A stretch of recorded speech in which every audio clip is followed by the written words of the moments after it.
compete in this series. The Heat will have an uphill battle, though, against LeBron, who's searching for his 4th ring and looking to go up 2 games to none tonight. So, Shannon, what is the score in tonight's game? Well, I expected the Lakers to play a lot better than they did in Game 1, especially to start the game, Skip. And I think the biggest mistake that you can make is underestimating someone. If I'm Frank Vogel, I'm getting my troops ready as if Bam and Goran Dragic is going to play. And if they don't play, I'll make an adjustments accordingly. Okay. But by the way, they're both listed as doubtful, right, but they were not ruled out. Correct. Okay, so they might try to play. The biggest mistake a person can make, or in anything, Skip, it's like if you're in the military. I'm a history guy, Skip. Anytime you go to war, you do anything, they give what they call a risk analysis. What are the risks of this, what we're about to do? And they do the CDA, a collateral damage assessment. Okay, what's the risk analysis here? If you underestimate these guys, and you're like, well, they're not playing, and then all of a sudden they show up. Because I believe, Skip, that was probably, what, 72, 73? When they thought Willis ain't playing, he got a torn leg muscle, he not playing. And Willis came out there and just seemed like that just deflated the Lakers. He didn't really do it, but he had 2 points. And it inspired the Knicks. It inspired the Knicks. So if he didn't last long. he didn't. Right. I'm a firm believer, Skip, if you respect everyone, you underestimate no one. If you're the better team, you shouldn't have a problem. The Lakers are the better team. But the one mistake they can make is underestimate this team or anticipate that Bam and Dragic isn't going to play.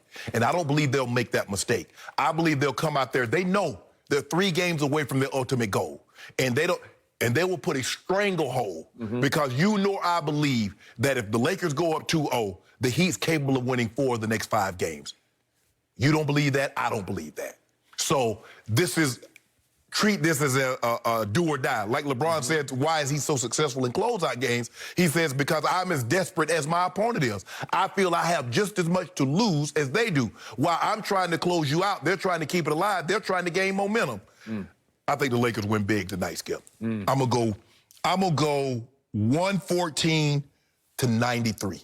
Really? 114-93. Now, they will play hard, but, Skip, if there's no Bam, I don't know how they keep how did they slow, Skip, they couldn't slow down for the 21 minutes he was in there. He couldn't do anything with AD. How did they keep Dwight Howard off the board? Olynyk, Olynyk is a big body, but, Skip, he's a spot-up guy. He can't keep Dwight Howard. He can't guard AD. Keep Dwight off the glass and guard AD. LeBron. At least LeBron like, damn, that is Bam. Bam will try and challenge me at the rim. He see Olynyk in them down there, Skip. LeBron is going to be like the 405 during the pandemic. It's about to be wide open because he's coming down going 300 miles an hour. So I think the Lakers win big. I know that LeBron is telling the guys, Skip, when we talked about it yesterday, the job is not done. And you hear everybody keep saying, job is not done. Job is not done. Yeah, we won. We're up 1-0. But it's the first to 4, not the first to 1. Yep. Okay. I hear everything you just said. I'm going to have a hard time disputing anything you said. I did spend all last night racking my brain trying to think of a way the Heat can steal this game and make this a somewhat interesting series. And I thought, NBA basketball does often come down to a 3-point shooting contest. Your Lakers, who were one of the worst 3-point shooting teams in the bubble, 21st out of 22. Correct. 33.6%, made 11 threes basically in the first quarter and a half of that game. And not only did they make 11, 8 players made 1 or more threes. Yeah. What? 8? And I thought KCP saved your bacon because when it looked like all was lost early, he made back-to-backers in 28 seconds, 2 just sonic boomers. And he made a 2-point shot, Skip, as the shot clock expired. He did.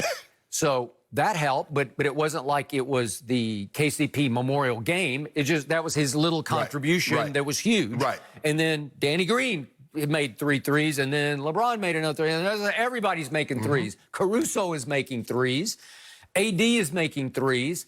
It's just too good. So I'm thinking, what if they come out and have one of those nights that we occasionally saw them have during the regular season when they go 5 for 30 or whatever it is, right? Yes. Would that level the playing field? Yeah, absolutely. It might, except the other team is going to have to make 15 threes. Right. Yes. Right? They need to be in that 17. If you're going to shoot like the Rockets, if you're going to make 20 out of 53, Skip, well, now it's a different ball game. You make 17 out of 38 threes, it's an entirely different ball game. So in order for the Lakers, because if we saw what what Portland did is that when the Lakers struggled, Portland was very good from the three-point line. When against the Rockets, we saw what they did.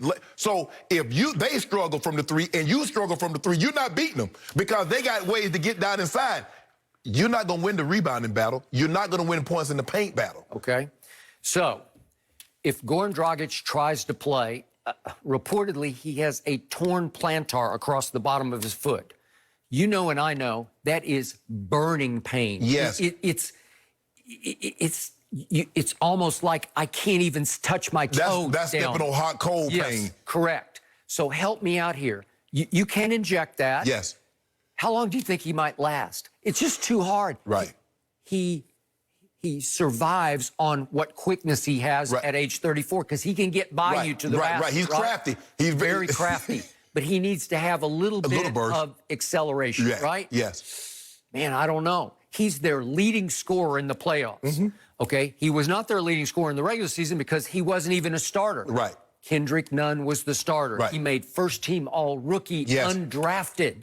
Okay? So he goes potentially back in the starting lineup tonight. And as we know, he was the lone bright, if I can even say there was a bright spot. He scored 18 in the second half, 14 in the fourth quarter. He averaged 15 during the regular season as a starter in 67 games. Can he give you 20 tonight? I don't know. Does he just have sort of the feel right now for the Lakers? You better get 20 from him.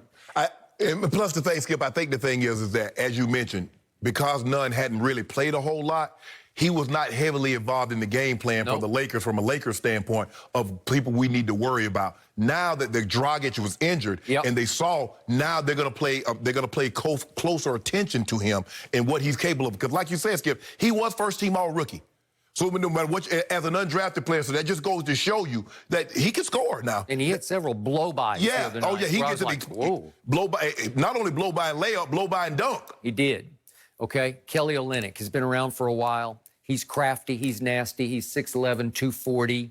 He can play a little gray area, cheap shotty basketball. He sure is, because you remember what he did to Kevin Love. Do I? Jerked his arm just about right out of the socket. And Jay Crowder tried that too. Skip, and you know what I noticed? Jay Crowder made more threes in game one than he made in half a year with LeBron in Cleveland. You remember that? Remember he was in Cleveland? He couldn't throw it in the ocean.